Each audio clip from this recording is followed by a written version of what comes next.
privacidad personal. Incorporamos los últimos avances tecnológicos para asegurarle una atención bucodental basada en la calidad. Implante, especialistas en cuidar de su salud bucodental. ¿Qué tal? Bienvenidos a Cita Previa. En el programa de esta semana vamos a hablar de la donación de órganos, de la Jornada Nacional dedicada a la donación de órganos. Hablaremos en nuestro espacio de salud y bienestar de la fibra y nos ocuparemos también del Alzheimer y otras demencias. Todo esto y algunas cosas más hoy en Cita Previa. Bienvenidos.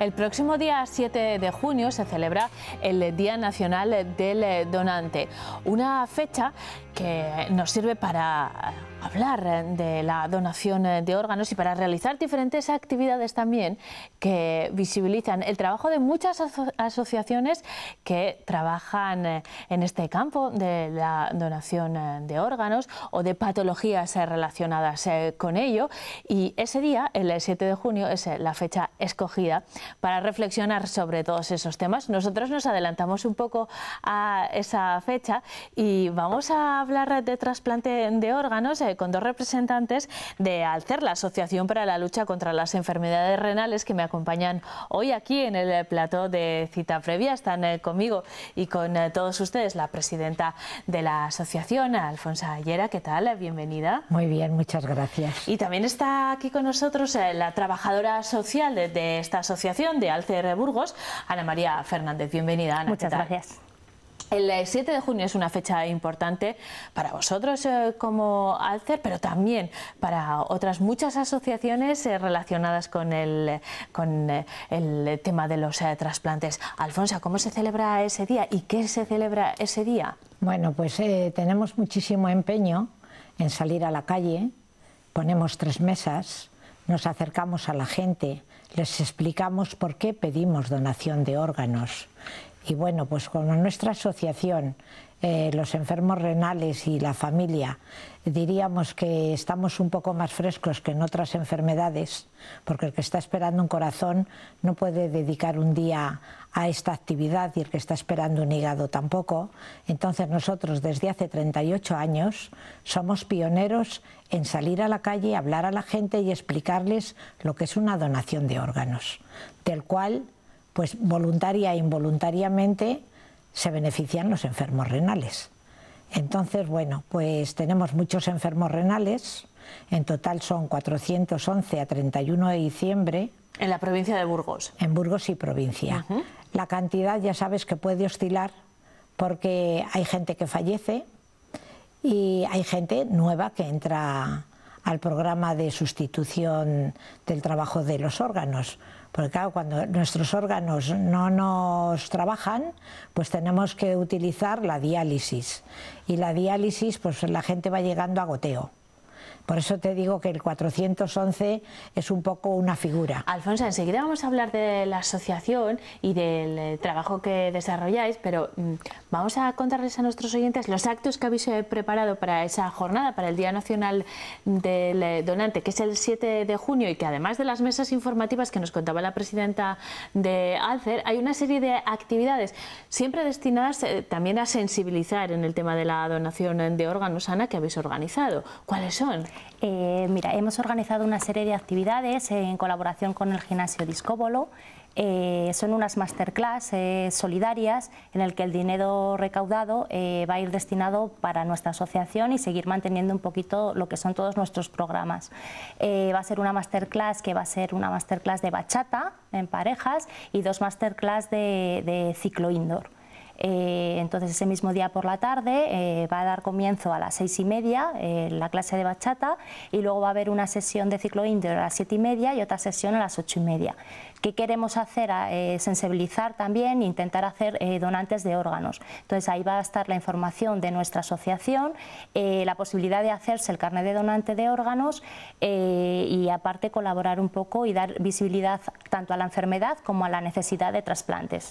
Lo hemos contado muchas veces, pero es muy importante hacerse el carnet, reflejar la voluntad de cada uno y reflejarlo de una forma escrita, por así decirlo, la voluntad de cada uno de ser donante, porque esta decisión, cuando se tenga que producir, no la vamos a tomar nosotros mismos, obviamente, así que es importante dejar clara la voluntad de cada uno de que quiere ser donante de órganos, ¿verdad, Alfonsa? Pues mira, yo desde que llevo en la asociación estoy haciendo tarea divulgativa. Cuando voy a los colegios, voy a los institutos a hablarles de la enfermedad renal y de la donación de órganos, siempre les digo que tienen que expresar su voluntad a los padres también, porque en momentos difíciles los padres se ciegan pues en el dolor, en angustia, en lo que les está pasando en ese momento. Y son ellos los que nos van a dar la palabra de sí quiero donar. Entonces es muy importante, aparte de la labor que nosotros podamos hacer, es que al que llega la palabra donación, luego lo comente en casa, lo hable con la familia, porque en esta vida no sabe quién va a ser ni el primero ni el último. Y bueno, es importantísimo. Y que por expresarlo no pasa nada, no quiere decir nada más que eso. El día que ocurra, pues lo expreso claramente, quiero ser donante y ya está. ¿Por qué es tan importante ser donante de órganos? Pues porque hay muchísima gente esperando órganos. Ya no hablamos solo de los órganos necesarios del riñón, hablamos del corazón, del hígado, de los pulmones, del páncreas, del intestino. Entonces, igual que nosotros somos muchos enfermos, pues en las otras áreas de salud también hay muchos enfermos esperando un órgano. Y pues a veces, gracias a esta labor, pues nos llega el órgano y no nos llega la muerte tan temprana. Porque en el caso del riñón, el órgano te quita de la diálisis y te mejora la vida. Vamos a seguir siendo enfermos igual. Y el día que ese órgano deje de funcionar, pues vamos a volver otra vez al programa de diálisis. Lo cual quiere decir que somos enfermos desde que nos detectan la enfermedad hasta que nos vayamos al otro mundo. Alfonsa, tenemos la idea, creo que acertada, de que España es un país muy generoso en la donación de órganos. ¿Podemos decir lo mismo de la provincia de Burgos o de Castilla y León? Pues sí. España es líder mundial, con un récord que hemos conseguido a diciembre de este año de 43,4 donaciones por millón de habitantes. Y en la provincia de Burgos el año pasado tuvimos 57 donantes por millón de habitantes. Lo que ocurre que, claro, también hay que comparar que una provincia es muy grande, pero está muy poco poblada. Entonces, al estar poco poblada, las cifras nos salen enseguida altas. Por ejemplo, el año anterior, este año no, el anterior, la campeona fue Logroño. Y total tuvo 18 donantes, pero es que es una provincia solo. Claro. Y la campeona de este año en número de donantes ha sido Cantabria, País Vasco y Navarra. Generalmente las provincias del norte de España son las más dadas a donar, aunque ya se están despertando otras provincias, porque por ejemplo con el caso de Pablo Sáez, en Málaga y en Sevilla últimamente se están haciendo muchos trasplantes de todo tipo, claro. Bueno, lo vais a explicar en la jornada del día 7 de junio, dedicada al Día Nacional de Donación de Órganos, pero ¿qué hay que hacer para expresar esa voluntad de ser donante?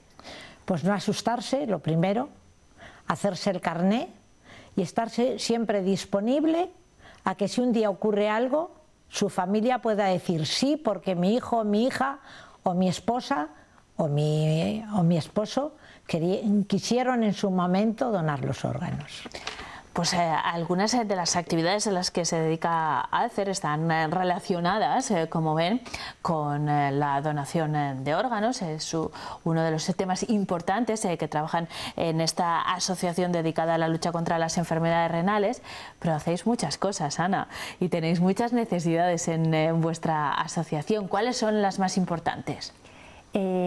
Ahora mismo nosotros somos una asociación que tenemos 238 socios entre enfermos y simpatizantes y familiares, pero tenemos un hándicap, que es que somos una asociación pequeña en recursos, tanto en recursos humanos como en recursos monetarios. Entre las dos trabajadoras que trabajamos en Alcer no llegamos a una jornada completa entre las dos, porque recibimos muy poquitas subvenciones. Entonces, la necesidad principal que tenemos ahora para poder seguir dando los servicios que ofrecemos a los enfermos y a las familias, pues el servicio de atención psicosocial, que es primordial tanto en el momento de detención de la enfermedad como en el momento en el que entran en diálisis o un tratamiento renal sustitutorio, en el que necesitan mucho apoyo tanto los propios pacientes como las propias familias. Entonces necesitan tener un punto de referencia, alguien que los oriente, alguien que los escuche, alguien que les diga a dónde se tienen que dirigir,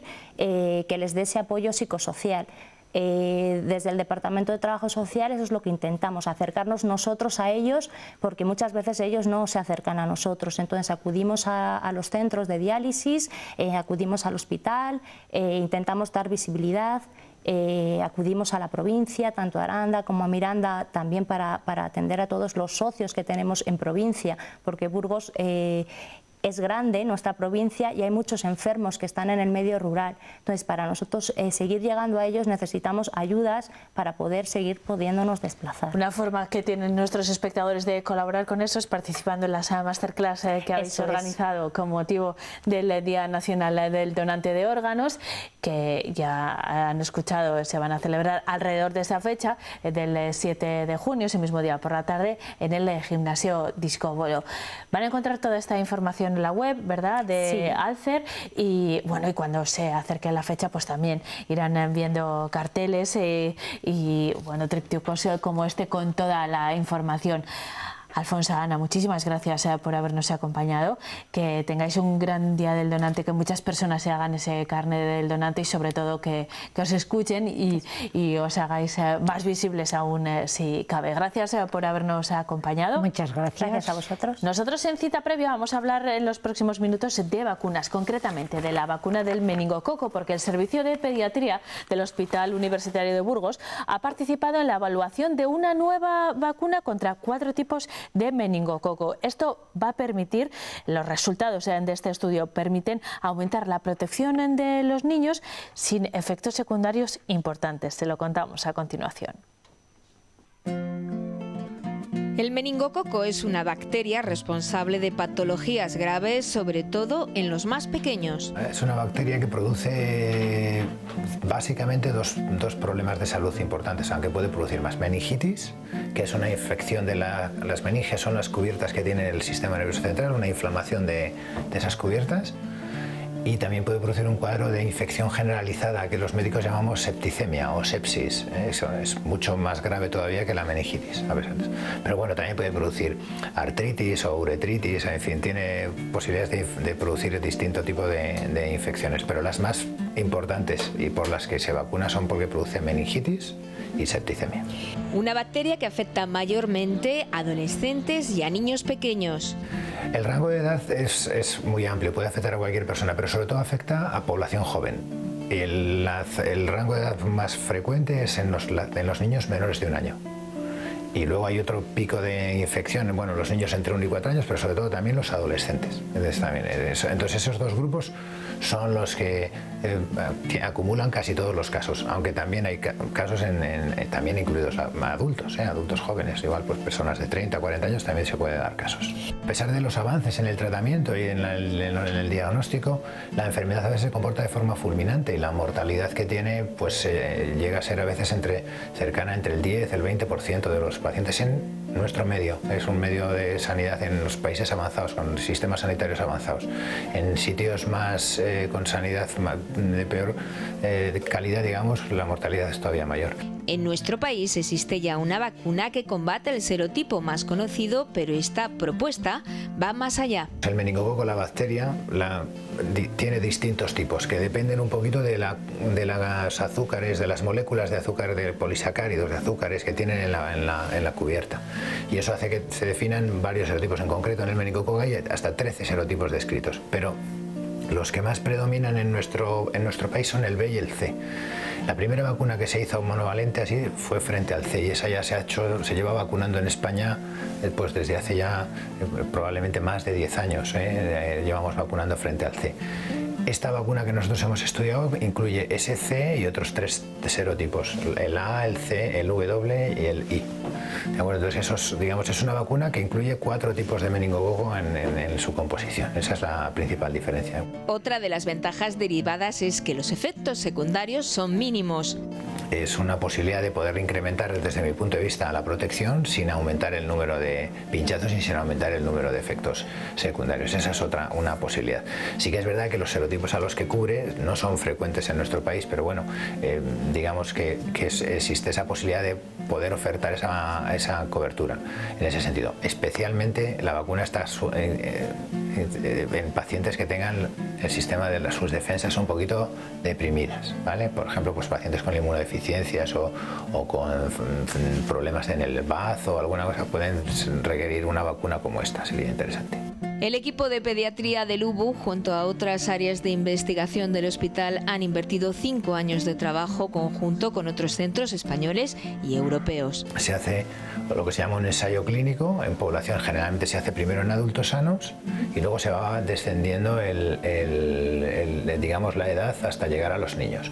Las vacunas habitualmente se suelen poner a partir de los 2 meses. La vacuna se ensayó primero en edades más mayores y luego hemos hecho un ensayo nosotros en niños a partir de los 2 meses de edad, que es para poderles vacunar. Entonces, hemos participado en ese desarrollo de la vacuna con otros hospitales y con otros países. Es decir, se hizo un ensayo multinacional con varios países que participaron en el ensayo, pues países europeos, pues Alemania, Estados Unidos, Finlandia, en fin, ha habido varios países que han participado y dentro de nuestro país hemos participado varios hospitales. La vacuna está ya lista, ahora deberán ser las autoridades sanitarias las que decidan sobre su futuro. Quien decide qué vacunas se introducen en el calendario vacunal es el Consejo Interterritorial. Entonces él decide si se va a vacunar frente al C solo o se puede vacunar con esta vacuna que incluye los 4 serotipos. Eso lo tienen que decidir las autoridades sanitarias. Ellos tienen los datos y tienen que decidir. Mientras el equipo trabaja ya en nuevas investigaciones, trabajos que nos ayudan a mejorar nuestra salud. Un ensayo sobre vacunación de la embarazada frente a tosferina, que está ahora en marcha, que eso seguramente igual ha oído alguna más, y probablemente en el futuro, no muy a largo plazo, participemos en algún otro trabajo para prevención sobre el virus respiratorio sincitial, que es un virus que produce básicamente bronquiolitis, infecciones en los niños muy chiquititos también en ese sentido. Es una muestra del trabajo de la unidad de pediatría para ayudar a nuestros pequeños y sus mamás. Ya lo han visto, ahora las autoridades sanitarias tienen que decidir si lo incluyen en el calendario de vacunaciones o no. Se lo contaremos cuando se produzca. Ahora nos vamos a hacer una pausa para la publicidad. A la vuelta abrimos nuestro espacio de salud y bienestar con Ana Mate y hablamos también de Alzheimer y demencias.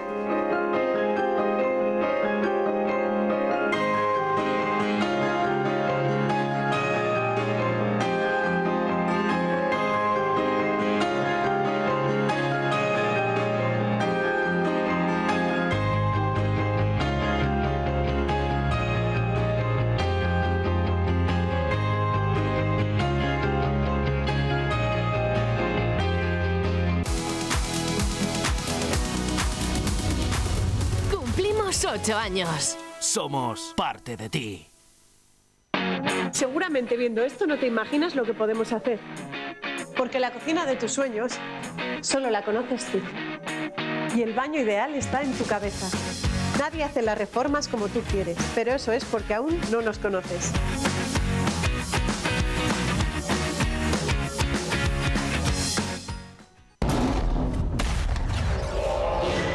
Damn. Damn, so glam, yes ma'am, grand slam, pure power, rush hour. Damn, I need a cold shower. Cracking codes, stitching roads, heart screams, mind explodes. There we go, stole the show, say my name, Stelvio. Descubre Alfa Romeo Stelvio First Edition. Véalo en Grupo Julián. Moreno Castillo, tu comercio de electrodomésticos de siempre. Distribuimos las mejores marcas: Bosch, Siemens, Balay, AEG, Miele, todo en últimas tecnologías, televisión, IFI y pequeño aparato electrodoméstico. Y por supuesto, tenemos la cocina de sus sueños. Moreno Castillo, tus compras con cara y ojos.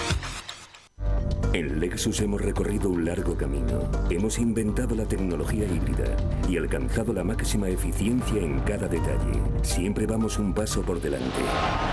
Hoy el tiempo nos da la razón. Lexus CT200H híbrido, 4.000 euros de equipamiento, 200 euros al mes. Lexus, creating amazing.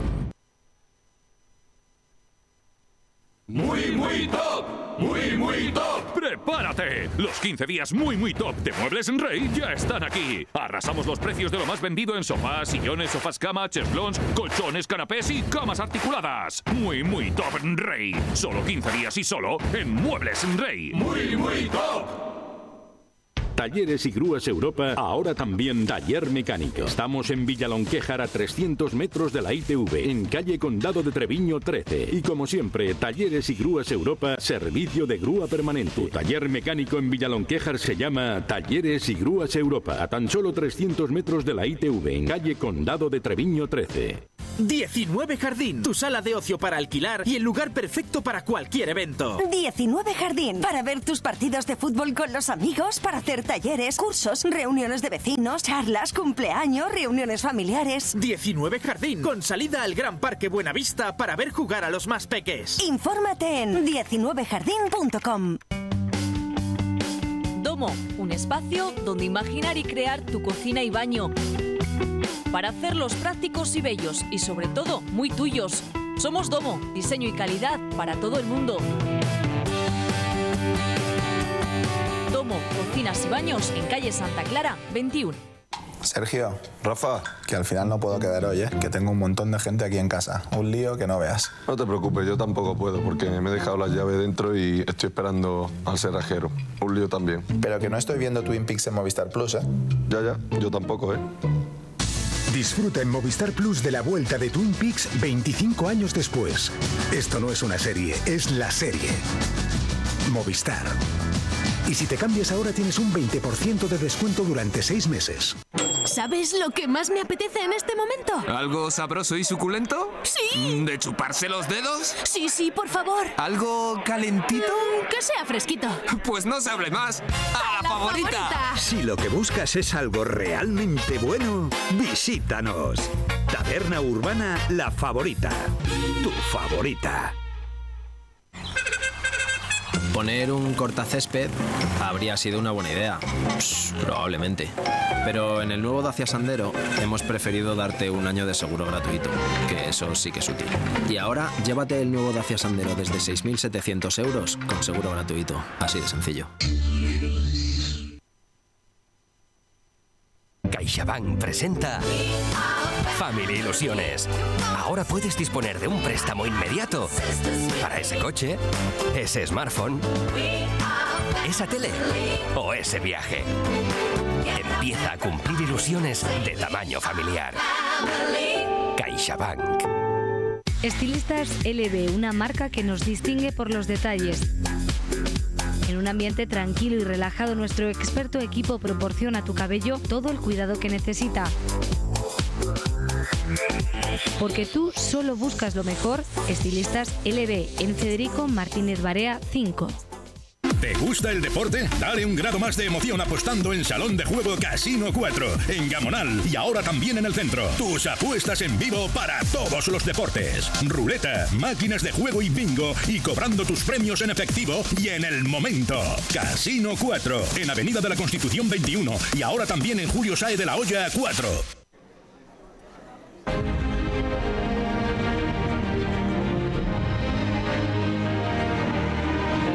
Descubre el poder de los gestos.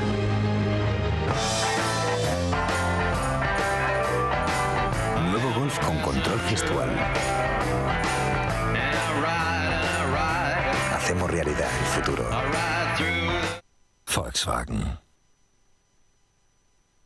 En Tillar de Silos sabemos que un buen vino necesita de la mejor atención. Por eso cuidamos con especial cariño hasta el último detalle para elaborar vinos únicos. Tillar de Silos y Torre Silo. Aroma, cuerpo y sabor. Tillar de Silos y Torre Silo. Descúbrelos. Cumplimos 8 años. Somos parte de ti. En Implante, un equipo odontológico dedicado a la implantología proporciona a cada paciente la solución más adecuada a su necesidad personal. Incorporamos los últimos avances tecnológicos para asegurarle una atención bucodental basada en la calidad. Implante, especialistas en cuidar de su salud bucodental.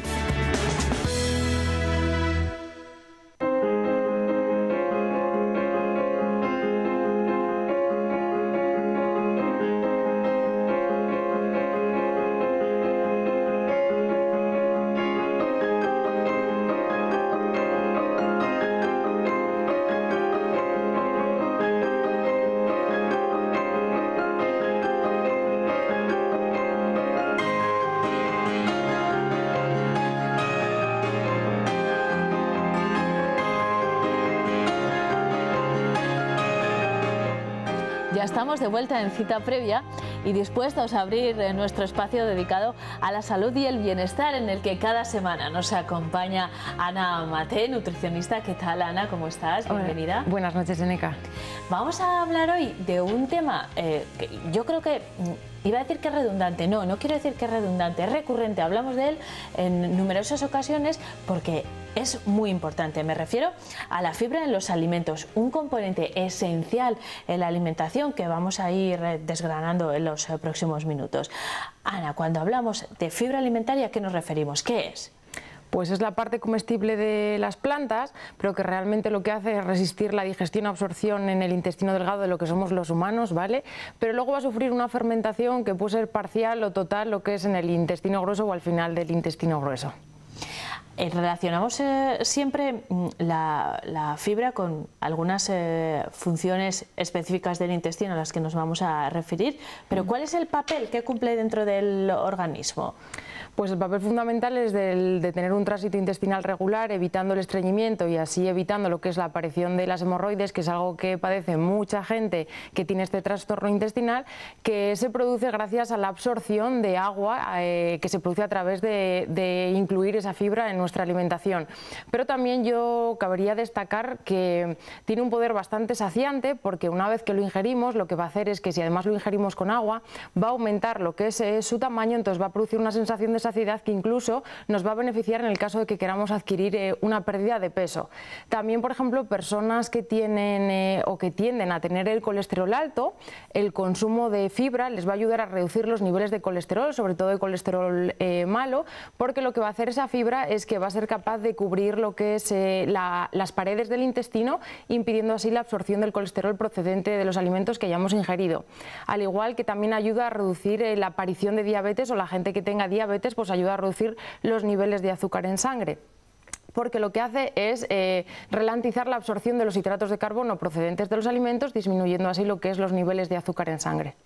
Así que va más allá del tránsito intestinal, como nos acaba de contar Ana. ¿Hay tipos de fibra, Ana? Hay dos tipos de fibra, yo creo que la mayoría sí que lo conocen. Está la fibra soluble y la fibra insoluble. La fibra soluble, como su nombre indica, pues atrae el agua, ¿vale? Entonces lo que va a hacer es como disminuir el tránsito digestivo, lo va a hacer mucho más lento y es lo que nos va a ayudar a reducir el colesterol. Principalmente se encuentran legumbres, que yo destacaría la lenteja, que es la que más fibra conlleva, pero también lo encontramos en las nueces o en el salvado de avena, en la cebada, en algunas frutas y en algunas verduras. Y la fibra insoluble es la que nos ayuda a regular ese tránsito intestinal o a evitar ese estreñimiento, porque lo que va a hacer es aumentar el bolo fecal, pero va a aumentar su peso, lo cual nos va a ayudar que esté menos tiempo lo que es en nuestro tránsito intestinal y nos ayude a evacuar más rápidamente, y si además de eso lo adherimos a aumentar la ingesta de agua, lo que vamos a hacer es favorecerlo. Tenemos que relacionar siempre la fibra con el consumo de agua, ¿no? Por lo que nos estás contando. Sí, porque a ver, el consumo de fibra, si nosotros aumentamos el consumo de fibra a través de frutas, verduras, etcétera, y no ingerimos agua, lo que vamos a hacer es aumentar el bolo fecal, pero lo vamos a aumentar en tamaño, no lo vamos a aumentar en peso, es igual que un globo, ¿vale? Cuando tú lo hinchas. Entonces, ¿qué vamos a hacer? Que lo que podemos hacer es tender más al estreñimiento que a lo contrario, que es evitar ese estreñimiento. Cuando lo que hacemos es aumentar la ingesta de agua, lo que vamos a hacer es aumentar el peso de ese bolo fecal y nos va a ayudar a que sea evacuado más rápidamente. Es lo que nos va a ayudar a arrastrar ese colesterol y nos va a favorecer a que no aparezca ese estreñimiento. Te has referido a algunos alimentos ya, pero ¿dónde podemos encontrar principalmente la fibra y cómo debemos consumirlos? Pues a ver, principalmente yo destacaría lo que son las verduras, ¿vale? Las verduras, sobre todo las de hoja verde, pues lo que es la lechuga, las espinacas, la celga, pero también yo destacaría lo que es el brócoli o las alcachofas, la zanahoria en crudo, también es una verdura que tiene bastante fibra, pero también existen... Perdona, la zanahoria en crudo y todas las demás verduras en crudo o no necesariamente, la lechuga sí, claro. Eso es, todas aquellas verduras que puedan ser comestibles en crudo, la manera en la cual vamos a adquirir más su fibra va a ser comestible en crudo. Si es algo que debemos de cocinar y no se puede comer en crudo, lo que tenemos que hacer es reducir ese tiempo de vapor o ese tiempo de cocción, porque si no lo que vamos a hacer es que va a perder multitud de vitaminas y minerales, aunque vamos a mantener esa fibra. Ajá. ¿Vale? Luego también podemos destacar las frutas, yo que sé, hay muchas que son durante todo el año, como es la pera, la naranja o el plátano, pero también está el melocotón, ahora que es de temporada, también están los higos o algunas frutas deshidratadas. Lo encontramos también en legumbres, la que yo destacaría principalmente es la lenteja, pero también conlleva mucha fibra los frutos secos, en los cuales yo destacaría pues la nuez, la almendra, las semillas, como puede ser la semilla de lino, y los pistachos, eso también. Y lo que son los granos integrales, el comer el pan integral, el arroz integral o el comer pasta que esté hecho con harinas integrales, que no sea con harinas refinadas. ¿De qué manera lo debemos consumir? Tenemos múltiples variedades de hacerlo. Lo que son verduras o frutos lo podemos hacer a través de licuados o de zumos. Si comemos un bocadillo, pues siempre podemos adquirir un poquito de verdura en crudo como es la lechuga o la zanahoria, o utilizar hummus, que al final es como una pequeña crema de garbanzos, claro, eso es. Legumbres ahí. También podemos adherir lo que son los lácteos con la fruta o con los frutos secos o las semillas de lino, porque las semillas de lino, por ejemplo, es algo que sí que se suele dar a mucha gente que padece de estreñimiento, se aconseja que lo consuman, pero también para personas diabéticas, porque lo que hace es ayudar a reducir los niveles de azúcar en sangre. Ana, ya saben que todos estos consejos después se los lleva a la cocina, a los platos, y lo hace en las recetas que nos propone cada semana. Esta es una receta súper tradicional, en realidad, Ana, que se ha comido toda la vida. Bueno, ahora mismo no sé si tanto, pero antes desde luego que sí. Me refiero a las lentejas con arroz. ¿Cómo las preparamos? Bueno, lo primero que yo he hecho las lentejas con arroz por el tema de la fibra, que es una manera de que vamos a consumir bastante fibra y vamos a mantener lo que son todos los aminoácidos esenciales. Es muy sencillo, simplemente los ingredientes van a ser las lentejas, va a ser el arroz, vamos a utilizar ajo, cebolla, pimiento verde, que podemos, si queremos variar un poco las verduras, zanahoria, sal, pimienta y aceite. ¿Cómo lo vamos a hacer? Podemos al día anterior a remojo las lentejas, pero también las podemos hacer sin poner a remojo, ¿vale? La lenteja pardina no hace falta ponerla a remojo. Lo que vamos a hacer es trocear bien esas verduras y no dejarlas muy pequeñas, por si luego las queremos retirar después de la cocción, y triturarlas y unificarlas luego lo que es al plato. Entonces lo que vamos a hacer es introducir primero las verduras troceadas, luego las lentejas, luego vamos a echar el agua, lo vamos a salpimentar y vamos a echar el aceite. Lo vamos a dejar cocer y cuando queden unos 20 minutos vamos a introducir el arroz. Yo aconsejo que se utilice arroz integral. Cuando ya esté preparado, ya está listo para consumir. Si queremos, podemos retirar esas verduras, triturarlas y unificarlas lo que es a las lentejas. Un pequeño consejo que quiero dar es que tampoco nos excedamos en el consumo de fibra, porque si hacemos un excesivo consumo de fibra, lo que vamos a hacer es como perjudicar a nuestro organismo, porque vamos a impedir la absorción de ciertos minerales que son muy importantes, como es el calcio, el zinc o el magnesio. Entonces, que siempre, como bien aquí decimos, que lo hagamos de forma equilibrada. Estupendo, pues ya lo saben, se toman unas lentejas con arroz, que es un plato completísimo y súper sano, y cuidado con el consumo de fibra, que es muy importante para nuestro organismo, pero como siempre dice Ana, en su medida, hay que equilibrarlo todo. Muchísimas gracias como siempre por acompañarnos.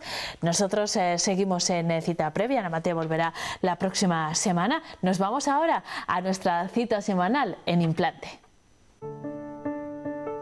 La salud oral y la nutrición son sinérgicos. Tanto las infecciones orales como las afecciones sistémicas agudas, crónicas o terminales afectan a las habilidades funcionales masticatorias y, por tanto, el régimen alimentario y el estado nutricional.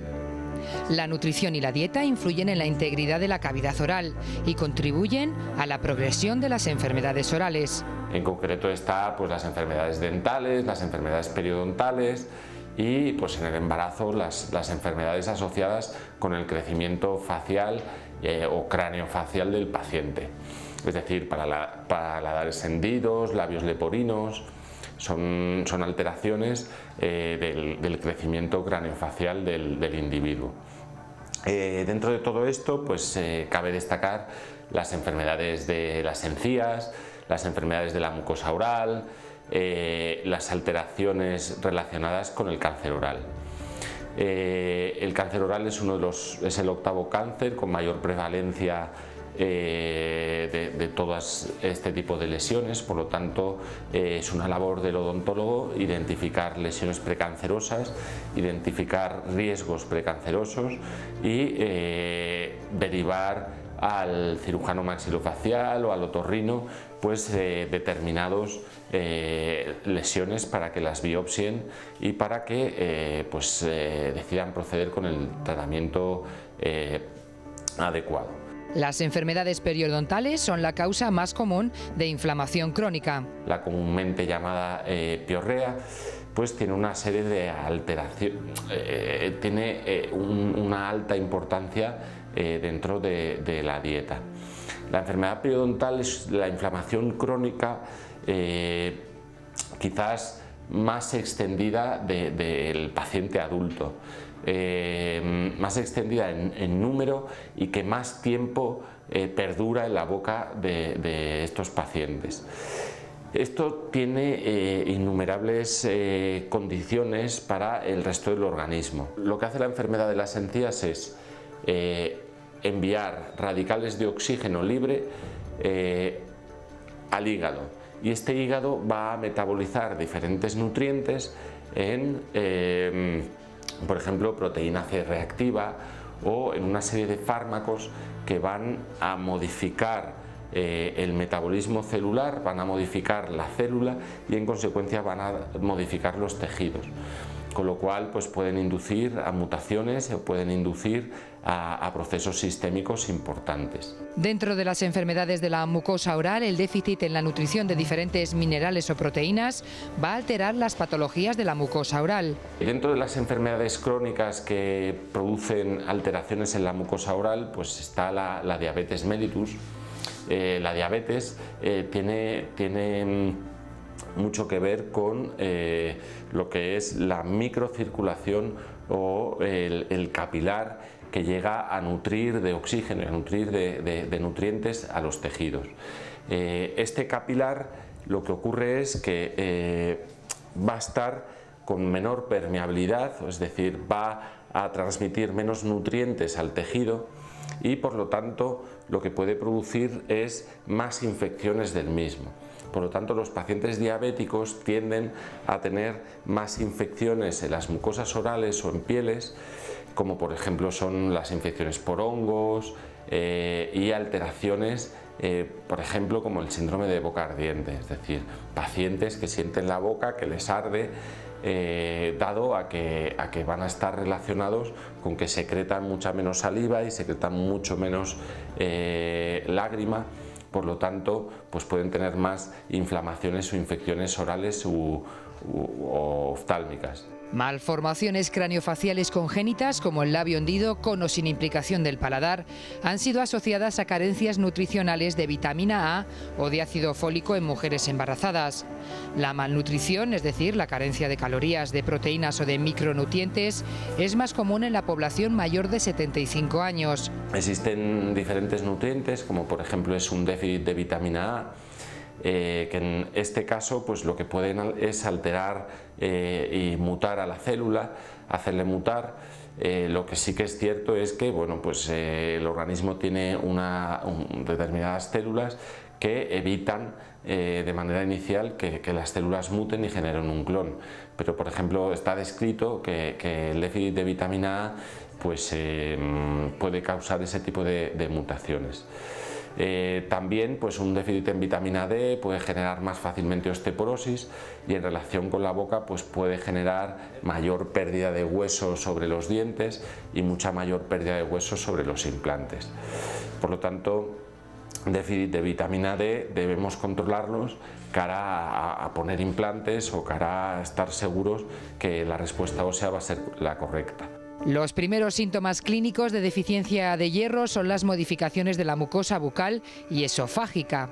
Por otro lado, también existen pues déficit de hierro, de vitamina B y de diferentes nutrientes que nos pueden hacer generar pues aftas en la mucosa oral, aftas en la lengua, queilitis, en general pues lesiones atróficas en la boca, lesiones ulcerosas que no sabemos de dónde vienen y pueden ser un primer signo y síntoma para controlar estas lesiones, y que es labor sobre todo del odontólogo pues de identificarlas y de controlarlas, o de derivar al especialista para controlarlas. El cáncer oral es el 8º cáncer más común y una de las causas más importantes de morbilidad y mortalidad en el mundo. Además es muy altamente agresivo y muy rápidamente progresivo. Dentro del cáncer oral se ha visto que existen diferentes factores ambientales, como es, por ejemplo, una dieta rica en proteínas, una dieta muy calórica, una dieta en contenidos de lípidos, es decir, con mucha grasa. Por lo tanto, debemos evitar dietas excesivamente grasientas, debemos evitar factores como el alcohol o el tabaco. La reducción de calorías en la dieta conlleva una reducción del riesgo. Una dieta rica en vegetales es muy positiva. La nutrición y la dieta afectan a la boca de los pacientes. La boca es una de las zonas donde primero se pueden llegar a detectar estos déficits nutricionales, y por lo tanto la importancia de acudir al odontólogo pues una vez al año o cada 6 meses, y en el caso pues que tengamos cualquier llaga de la mucosa oral o cualquier alteración que notemos, que nos arda la boca, etcétera, o cualquier bultito, pues debemos acudir a nuestro odontólogo para que nos haga una adecuada inspección de la zona y decida pues qué posibles, mediante un correcto anamnesis, qué posibles factores de riesgo pueden estar llevando a causar esas aftas, o qué factores de riesgo hemos generado como por ejemplo el tabaco o el alcohol. Qué factores de riesgo nos están ocasionando esas lesiones, para intentarlas evitar, detectar y controlar de una manera adecuada.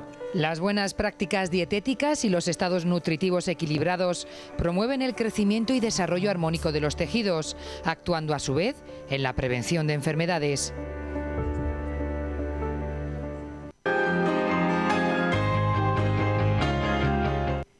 Cita Previa sale del plató, de su entorno habitual, para acudir a una cita a la que ya hemos venido más veces, que está en nuestra agenda bien marcada. Estamos en el Colegio de Médicos, en donde este jueves se va a desarrollar una de esas charlas divulgativas a las que ya hemos atendido en este programa. En esta ocasión, este jueves, dedicada al síndrome de Alzheimer y otras demencias, y el encargado de hablar de este tema y de abordarlo también con nosotros aquí en Cita Previa es el doctor Miguel Goñi, especialista en neurología. ¿Qué tal, Miguel? Bienvenido. ¿Qué tal? Buenas tardes. La cita será el jueves aquí en esta sede del Colegio de Médicos, donde se desarrollan las charlas divulgativas. Ha habido una por mes y las hemos atendido aquí en este programa, como decía al principio, a las 6:30 de la tarde, como es habitual. Y en esta ocasión, Miguel, la dedican al Alzheimer y otras demencias. Yo le decía hace un momentito al doctor, es un tema muy genérico, pero en la charla me temo que se va a concretar un poco más, ¿verdad? Sí, hombre, yo creo que además, y eso es una labor que estáis haciendo los medios de comunicación, yo creo que sobre la enfermedad de Alzheimer se está hablando mucho, se está contando mucho, y efectivamente, y nosotros, que además lo tomamos como una obligación también divulgar la enfermedad, pues ya hemos dado más charlas sobre esto. Entonces, bueno, pues efectivamente, yo lo que he querido es concretar un poco más. Sobre todo, a ver, teniendo en cuenta que es una enfermedad para la que no tenemos un tratamiento que sea eficaz, pero es una enfermedad que además ya las investigaciones lo demuestran, empieza mucho antes de que los pacientes vengan a nuestra consulta, probablemente décadas antes, ¿eh? Entonces, digamos que a nivel de investigación y a nivel asistencial, ahora estamos todos inmersos en un programa de intentar retrasar el inicio, es decir, si podemos conocer cuándo empieza la enfermedad, vamos a ver si se puede hacer algo por empezar a retrasar los síntomas. Vamos a hablar de todas esas cuestiones. Por ejemplo, yo estoy pensando que esta es una enfermedad, una patología, pero que está asociada a una edad. Nos decía el doctor que se manifiesta a lo mejor a una edad, pero la enfermedad puede estar latente desde mucho tiempo antes. ¿Cuánto? Claro, concretando, se habla de que 20 años antes de que los enfermos acudan a la consulta, porque ya son evidentes esos trastornos de memoria, de lenguaje, de razonamiento, de manejo de tareas instrumentales, mucho antes, como digo, por lo menos 20 años, ya el cerebro empieza a tener esos pequeños cambios, que efectivamente no los podemos detectar, o la investigación está yendo a ver si encuentra algún marcador biológico mediante un estudio de líquido que rodea el cerebro, mediante alguna prueba que marque el amiloide. La gente conoce que el amiloide es ese tóxico que se impregna en el cerebro patológico. Entonces, si pudiéramos detectar las primeras fases en las que se impregna ese cerebro del amiloide, aunque no tengan los síntomas, podríamos tratar de alguna forma. Pero es verdad que ahora mismo tratamiento no tenemos para ello, pero sí que ahora mismo se están haciendo programas, y una cosa tan real como controlar factores de riesgo vascular, serían como tres pilares. Uno, controlar los factores externos que pueden hacer que la enfermedad sea más llamativa. Dos, promover algo parecido a la reserva cognitiva. Claro, la reserva cognitiva al final es que nuestro cerebro tenga más capacidad de someterse a una lesión porque está más entrenado. Al final, terapia cognitiva, al final, todo eso que hablamos siempre de que haga usted ejercicio intelectual mediante pasatiempos, mediante programas de rehabilitación, etcétera. Bueno, pues se ha demostrado que eso. Y el tercer pilar sería el ejercicio físico, que esos tres pies sí que harían que se retrase en meses, incluso en años, la aparición de los síntomas. Por lo tanto, y además es un poco una de las cosas que vamos a contar y que además lo hablamos los profesionales que estamos alrededor. Fíjate si desde atención primaria se hacen programas para controlar la diabetes, para controlar el colesterol, para controlar la tensión.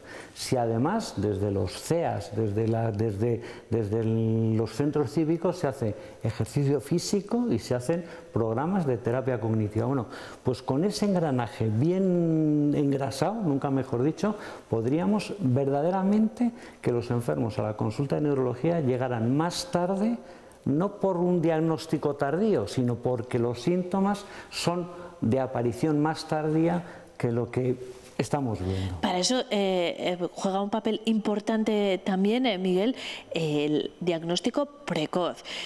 ¿Hay algunas señales rápidas? Sí, realmente, mira, nosotros cuando estudiamos la incidencia de la demencia y de la enfermedad de Alzheimer aquí en Burgos, hace ya 15 años que hicimos el estudio epidemiológico, mira, los resultados eran un 10%, es la décima parte de la gente mayor de 65 años tenía demencia. Más o menos venimos a decir que 2/3 partes de todas las demencias son Alzheimer, es decir, un 6%. Pero fíjate, nos encontramos que había un 8% de personas que tenían criterios de lo que llamamos deterioro cognitivo ligero, es decir, eran todavía autónomos, independientes, capaces de llevar el día a día con indemnidad del todo, pero o fallaban en memoria o fallaban un poco en razonamiento. Entonces, ese 8% es, como diría yo, como un blanco de nuestro trabajo asistencial. Es decir, porque en esos pacientes podemos hacer que se retarden las cosas. Entonces, el consultar pronto, yo siempre digo lo mismo, el consultar pronto al médico de atención primaria, que el médico de atención primaria haga, que puede hacerlo, unos test de screening básicos y remitirlo a la consulta de neurología, hoy en día puede hacer que por lo menos detectemos cuanto antes la enfermedad. ¿Ante qué síntomas debemos atender? Pues el básico, trastorno de memoria. Dificultad para recordar las citas, dificultad para recordar las citas del médico, dificultad para recordar la ubicación de objetos, pero no el dónde he dejado las llaves, que eso es una cosa a lo mejor muy coloquial y muy generalizada. No. Cuando uno tiene que tener su tarjeta de la Seguridad Social, tiene que tener su cartilla bien guardada para poder ir al banco, etcétera, etcétera, y se olvida, o guarda unas joyas o el reloj y no sabe dónde lo guarda. Es decir, olvidos, digamos, de alguna forma un poco sustanciales. Pero además del olvido, bueno, pues ¿por qué no? El lenguaje, que empiecen a no tener la fluidez para charlar, para mantener una conversación con varias personas, el que ya no sea capaz de hacer con la misma, ¿cómo diría?, con la misma presteza la solución de un problema casero. Las recetas, en el caso del que se dedique a hacer recetas de casa, ya los componentes de una receta los olvidamos, calculamos mal las cantidades, resulta que vienen a comer los nietos y no somos capaces de saber cuánta comida tenemos que poner. Ese tipo de cosas son síntomas que nos deben de momento alarmar. A lo mejor luego vamos al médico de cabecera y nos dice, no, si esto es normal con la edad, o esto es, como a veces vemos, esto es producto de ansiedad o de depresión, que a lo mejor está usted un poco más preocupado, más intranquilo, y no es una demencia. Pero ante esos síntomas, por leves que parezcan, yo sí que recomiendo consultar. Doctor, hemos hablado de que de manera preventiva se puede retrasar el desarrollo de la enfermedad. No hay un tratamiento eficaz, ya nos lo ha explicado, pero sí se puede retrasar el desarrollo de la enfermedad con algunos de los aspectos que hemos analizado en esta conversación. Antes de despedirnos, siempre están buscando más respuestas, tratamientos más eficaces, están permanentemente trabajando en servicios como el de neurología. ¿En qué línea trabajan ahora mismo? ¿Hacia dónde camina la investigación? No sé si hay alguna novedad reseñable. Sí. Entonces, si conseguimos el primer plano, que es retrasar los síntomas, ya estamos haciendo una labor social encomiable.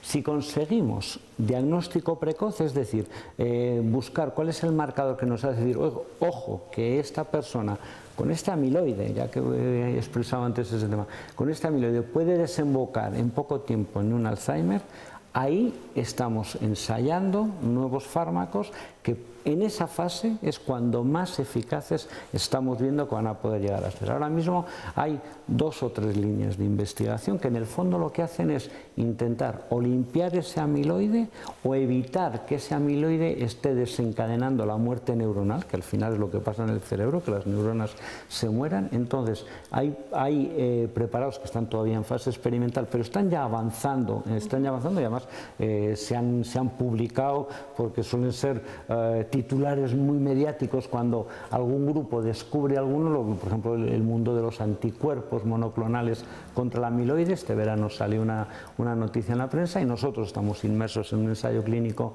con uno de estos preparados que confiamos. De momento confiamos en que cuando vayamos viendo resultados en 2-3 años se pueda entonces hablar ya de tratamiento eficaz. Es verdad que ahora mismo no tenemos ninguna de las moléculas que usamos, pues ayudan a retrasar algo la evolución, pero no son tratamientos eficaces. Yo sí que creo que estamos en una línea de investigación que puede dar resultados en 3, 5, 7 años, que es cuando los medicamentos pasan todos los filtros, porque lógicamente ha habido muchos medicamentos que se han visto a veces eficaces, pero que no han sido seguros, con lo cual tampoco los podemos poner. Entonces, la investigación en ensayos clínicos está muy regulada y hay que ser muy cauto en no echar las campanas al vuelo. No, esto parece que es, no, hay que probarlo en organismos internacionales, en muchos centros diseminados, porque con eso vamos a poder poner a mucha gente en ese ensayo y valorar la respuesta y la eficacia, ¿no? Bueno, pues estaremos muy atentos a todo lo que ocurra, cómo se desarrollen esas investigaciones en el tiempo que sea necesario para hacerlo bien. Muchísimas gracias, Miguel Goñi, por habernos adelantado estos contenidos sobre el Alzheimer y otras demencias que el doctor Goñi desarrollará con mucho más tiempo y más en profundidad en la charla que se realizará este jueves aquí en el Colegio de Médicos de Burgos.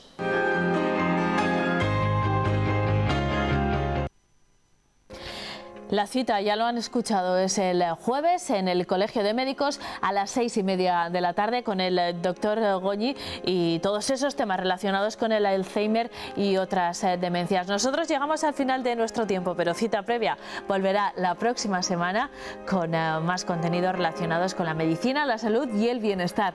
Hasta entonces, gracias por su compañía. Cuídense.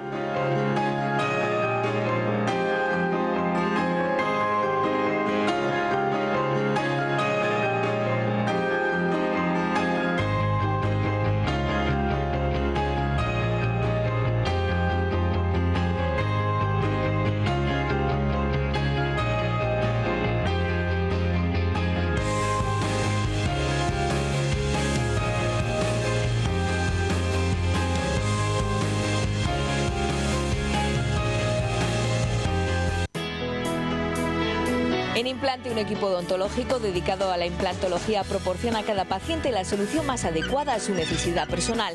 Incorporamos los últimos avances tecnológicos para asegurarle una atención bucodental basada en la calidad. Implante, especialistas en cuidar de su salud bucodental.